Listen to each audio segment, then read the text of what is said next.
there is a myth that the non-union rate is a substandard fee, and it's not. On an hourly wage scale, they're getting about the same as what the musicians here would. An Avengers film is probably not a great example because those tentpole movies are at the highest cost the union will pay. They have a rated scale based on budget of the movie. Most movies are not $200 million movies, right? So those musicians paying a lower scale here and non-union in Nashville, the Nashville musicians are getting about the same per hour. But the unions have a provision in their contracts, it's called a residual, which is a residue of profits that they share with everybody on that contract. And when you do a union, you have to share future profits with everybody that was in that orchestra. SAG does this, Directors Guild does this. All the unions have a similar residual pay scale. So when it goes to HBO, goes to Netflix, goes on the airline system, whatever money was made from that new market that opened up, some of that gets shared with the people on the actors, the writers, musicians, right? But I always say, I compare it to this. If you want Tom Hanks, you have to sign a SAG contract. There is no other Tom Hanks. You are hiring Tom Hanks. When people hire a orchestra, they don't care who's playing the violin or the viola or the trumpet. They're hiring the instrument. They're hiring those notes to be performed by someone live, and you're not hiring an irreplaceable star in general. So people will hire orchestras anywhere around the world where they can get a comparable product for a more reasonable price. And Los Angeles is the only place in the world that has this residual payment for the musicians that's due. So if you go to London, if you go to Prague, if you go to Vienna and record your orchestra there, it's a buyout, meaning the money you pay out front for your orchestra is all you will ever pay. That's very enticing for a producer. And so they don't have to calculate how much profit they're going to share when this movie goes to HBO or goes to streaming or goes to some other form of release in the future. Whereas here, they have to take that into consideration. Now, on an independent movie, it's not going to be that much money.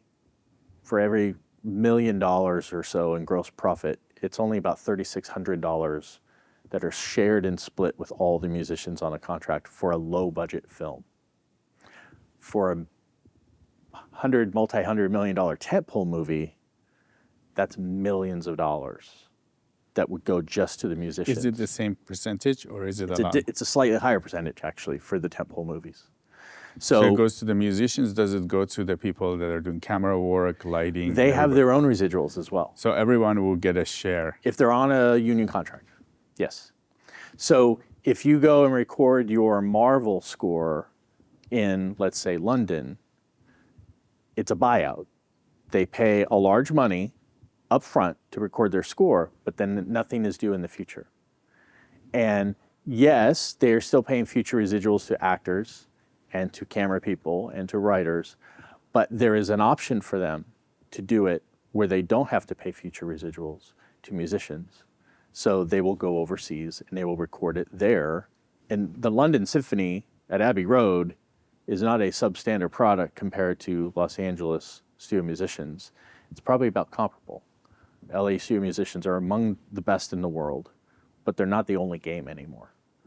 And so these larger productions will go overseas frequently to get their scores recorded, save future residual money from doing that. So when you mention London, people going from LA to London to save money, that's actually a little bit shocking. Yeah. Because the cost of living in London is not a lot lower than and LA, but there's this residual because of the residual. Yes. So essentially people get royalties. Yes. When they play music or they act in a movie or they actually have they do camera work. Is that if they're part of the union? Correct. If they're on a union contract. And a lot of these decisions to go non-union or to shoot in another country, they're usually avoiding a union contract. And just because you sign a union contract for actors doesn't mean you necessarily sign a union contract for IATSE crew, right? So most people will sign a SAG contract for their production because they get a big name actor like the Tom Hanks that you can't replace. We need them to sell the movie. But no one's going to see the movie based on who the camera crew is. No one's going to see the movie based on who the orchestra is. So they will find options in other places around the world where they can get a good product, a quality product, and pay less money. And it's not just less money on the upfront, it's less money overall in the film, where the residuals come in. Now, does this impact the industry? Because probably the residuals was a good enticing factor for people to be in this space, right? It is. I think residuals are actually, the profit share of that is a good thing. Because people will be committed and then they benefit from the results. Exactly. But unions, which Hollywood is a very union-driven industry, they break down when the monopoly of the location of where they're working stops. And outside of the borders of the United States, the industry unions don't have jurisdiction. So you can go to another country and get that done, and technology allows you to electronically send the files back and forth. And it's not like you have to necessarily build a new soundstage if you're going to London. They have all the infrastructure there. And same thing with Eastern Europe countries, Prague and Slovenia. They're building sound stages. They're building locations where you can have green screen. It's no longer a monopoly that you have to come to LA to do that. So we see the industry now decentralizing and going to where it's financially advantageous to make these movies.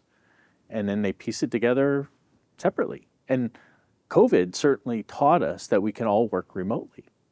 I mean, I got used to, during the COVID couple years there, having meetings via Zoom or some other technology that we would use, where the director didn't have to be with me to preview the music I was writing in scenes. And so they're seeing my computer screen, I'm sharing that, and we're remotely working with each other. So we're beyond remote office meetings in the corporate world. You're remotely working. We're remotely working with technology. So people now are like, well, if I can remotely monitor my color grading session or my picture editor, why do I have to live in Los Angeles now to make my movies? I can fly to LA when I need to take that meeting. I can come to LA for some important mix or screening that maybe is a 6-day period or a 2-week period. But for the rest of the time I'm working on this, I'm either going to be on set shooting the movie, or I'll be at my home in Nashville, Tennessee, remoting in to all these other players. And you take that concept and you have the same thing with your editors, your composers, your writers. A lot of writers I know love traveling the world and living in other places. It inspires them as a writer. They don't need to be here in Los Angeles. And they can take meetings via Zoom. If it's a really important meeting, they'll fly back for it. But they're not living here like they used to.